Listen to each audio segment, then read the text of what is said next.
All right, my AP folks, this is Mrs. Favre from my backyard, coming to you straight from the COVID-19 school closure experience.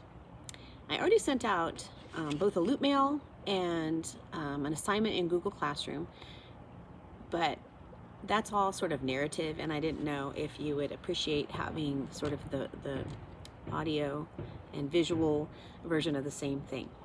So I'm gonna give it a shot, and but I think it's probably better in writing than it is on this piece of paper in my backyard. But anyway, it's about to start raining, so hopefully I'll make it through. So I introduced you guys last week to the terms ethnocentrism and cultural arrogance, and they're very closely related. And then I also wanted to introduce the concept of cultural relativism, which is just the idea that what is true or real or valued for one particular culture is not for another.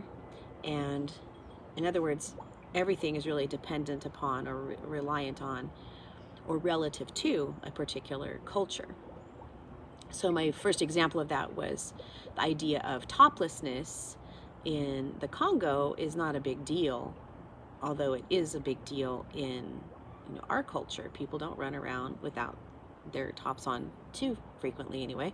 And so that's just a cultural norm.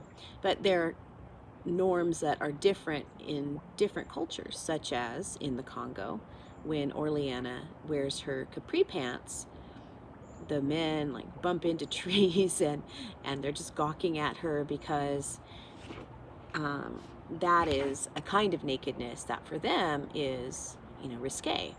And so the whole point for Kingsolver is that this is all relative, and that it's all dependent upon culture, and therefore I think she calls forth the idea that we shouldn't judge other cultures based on their norms when we have our own set of norms. So I'm going to go through just a couple of examples of these concepts. The first one is the demonstration garden, which we've already talked about a little bit. And so Nathan starts this garden as an example of what can be done in America. And he picks this very American sounding Kentucky Wonder Bean. It's not just a bean. Kingsolver makes it the Kentucky Wonder Bean, setting us up for all kinds of irony when the Wonder Bean doesn't really grow. She also gives us a character, Mama Tataba, who knows the land and knows her culture and knows her region and knows her climate. And she warns Nathan to make hills, and he does not.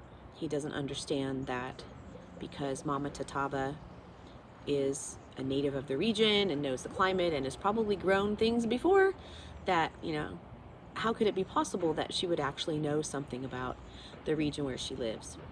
And on Nathan's part, this is an incredible cultural arrogance. He thinks that because he's American, he's male, he is going to know more than this woman from the Congo. And he obviously doesn't. He finds out her suggestion to make hills was really essential to growing the beans, and of course they all wash away and this great irony ensues. And then later on, when he discovers that once he makes the hills and once the vines grow, that there still aren't any beans being produced, he comes to the conclusion, rightly so, that there aren't the proper kinds of pollinators in the Congo. And he says something like, you might as well bring the whole world over here with you, and there's not room for it, which kind of aligns with Orleana saying we brought all the wrong things. And the idea here is that you can't just force a culture that you're familiar with onto another culture. It might not fit. It might fit, but in this case, of course, it doesn't fit. Another example of that is the Betty Crocker cake mix. So the very first sentence of the novel is, we came from Bethlehem, Georgia, carrying bearing Betty Crocker cake mixes into the jungle. So the idea here, once again, is they bring this very American thing.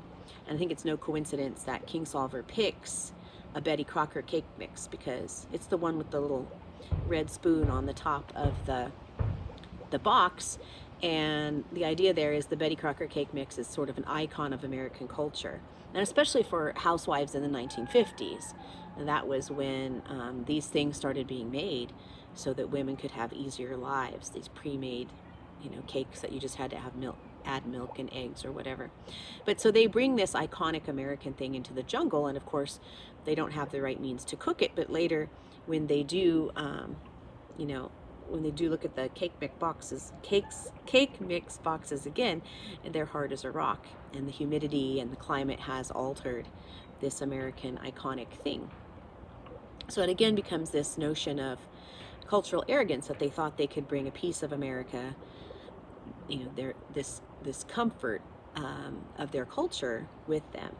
And Orleana says, the next page, we brought all the wrong things, implying that even if she doesn't understand completely at that point, Kingsolver certainly means that they're bringing the wrong thing to the Congo, that maybe what they have to bring isn't what the Congo needs. Now later you're going to meet a character who does bring the right things, and so it's not that Kingsolver is totally anti-religion or anti-missionary, but I think she sees it in a really practical way, and Nathan Price doesn't see it in a practical way. He sees it in Nathan's way, which is very tunnel vision oriented. Another one I wanted to talk about, which is my favorite, is the example of Tata Bawanda's sweater, which is on page 102 and 103. And Leah is narrating this portion, and she thinks that Tata Bawanda's sweater is very peculiar because it's a ladies' wear sweater. And then she says on 102, but if you think about it, how would he or anyone here ever know it's a lady's sweater? How do I even know? Because of the styling, though it's nothing you could plainly describe. So is it even a lady's sweater here in the Congo? I wonder. And it's one of my favorite early quotes in the novel because she's raising this idea of cultural relativism.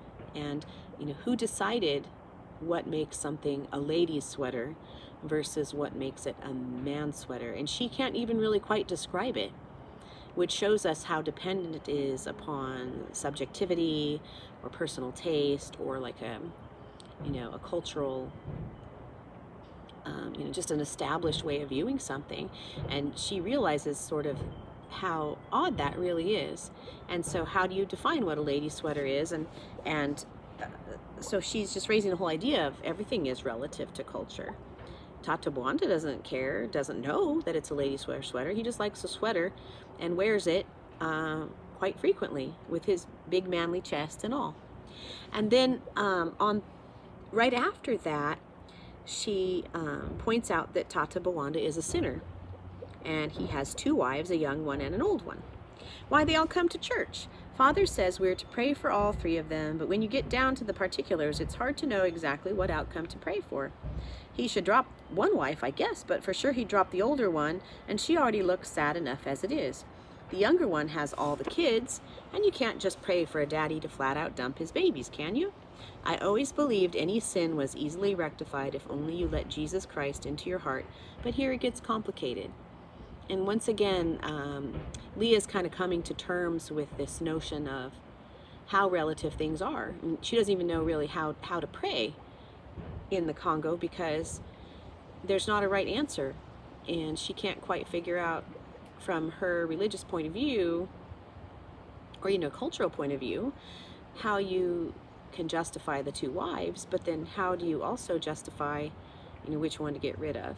So it's a really interesting question that she raises, and it's important to keep in mind for Leah's sort of growth as it begins in this chapter primarily.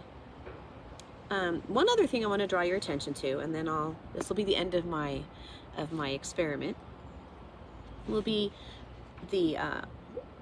this is not really related to cultural relativism or ethnocentrism or cultural arrogance, but it is a really interesting symbol, and that is Methuselah. So we heard the very first time, it's Ada who brings up that Methuselah is a sly little representative of Africa itself, and that her father is having trouble getting the bird, and thus the Congolese, to go along with his plans. And so Methuselah is sort of the example of that. Even Ada says directly, he's a representative of Africa. And so she's telling us directly with flashing lights, this is a symbol and this bird represents Africa. But that symbol starts to develop over the course of the novel. And on 81 and 82, we find out, maybe it's not this page.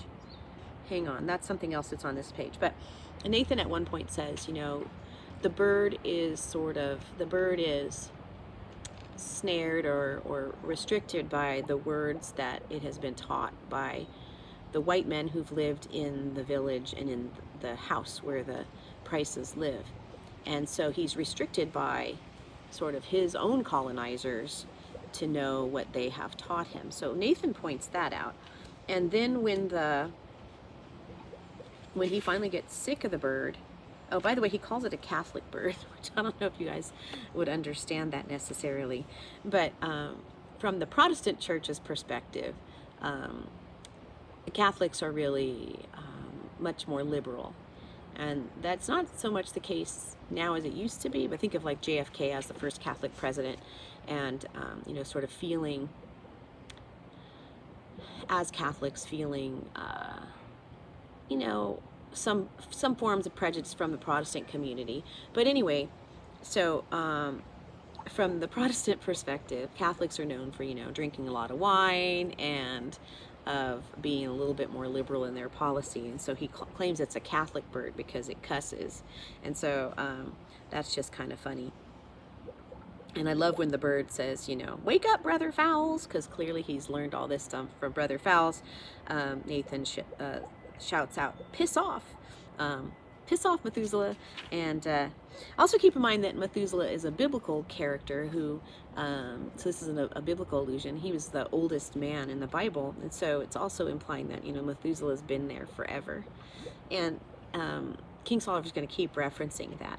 But on 82, Nathan just lets the bird fly. Like, he's had enough of that. And so keep in mind that you're not done with Methuselah yet. So just keep him in mind so far how King Solomon plays out this this symbol as the book develops. And she's sort of an expert at doing that. She'll take what starts as a very simple symbol, Methuselah, as a symbol of Africa, but then develops it so it's a more complex and more specific symbol as time goes on.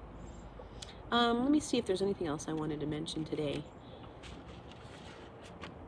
I put some other stuff in the writing that I did. It's a little bit, there's a couple different focal points, and so you might want to check that out. After Nathan lets Methuselah free, we start book 2, the Revelation. And I just want to point this out, that every chapter, every book, this is a biblical book, and then it has an epigraph, and that's straight from the book of Revelation. And those are kind of important to read, and you may not understand them if you're not schooled in the Bible, and that's okay. You can still kind of figure out what it's talking about or why King Solomon might have used it there. So keep it in mind as you read on. I think it's kind of helpful. And then we will talk next time about Orleana's the Revelation chapter. But over the next, today I've asked you, there's an assignment on Google Classroom about Leah's chapter starting on 101. And in this chapter, she really starts to change. She and Ada are both more open to the Congo and what it has to offer. And so pay really close attention as you read or as you reread her chapter to what is influencing her and how. There's a very specific question, not question per se, but a skill that AP wants you to have when you're done with this year, and that is sort of how characters are influenced by their environment. And so this really nicely addresses that question. And so I'm having you write about it, about 300 pages. So it's about a page. 300 words, which is about a page. Not 300 pages. You don't have to write 300 pages tonight. See? It's piece of cake day. Anyway, that's on Google Classroom also as an assignment. So be sure to read over my notes and to read over the assignment, and the assignment's due by midnight tonight. It's not a super hard assignment. It's more just like kind of you're reflecting on this particular chapter to start seeing how characters are changing and how the Congo is changing them. And right now our climate is changing, and it's getting a little bit colder. And so I'm going to stop this now. Let me know if this works. I'm going to try to post this. If you see it, obviously it posted. And then I'm going to try to get the live thing going, and I will let you know when I'm going to go live. And then you guys can ask questions. All right? I hear there's lots of teachers doing better than this. Mrs. Owen did some sort of Google Meets or something. I missed that boat. But anyway, I'll do my best. And I hope you guys are enjoying your sleeping in and whatever else you have coming. Anyway, also for yearbook, please take pictures of yourselves, and if with friends, if you're gathering together to do your work or to to kind of manage this time off. I'm managing 3 kids. One is a 6-year-old who doesn't like to write his numbers and letters. So I really value the kindergarten teacher now. Take care, you guys. I'll see you tomorrow, or at least write to you tomorrow.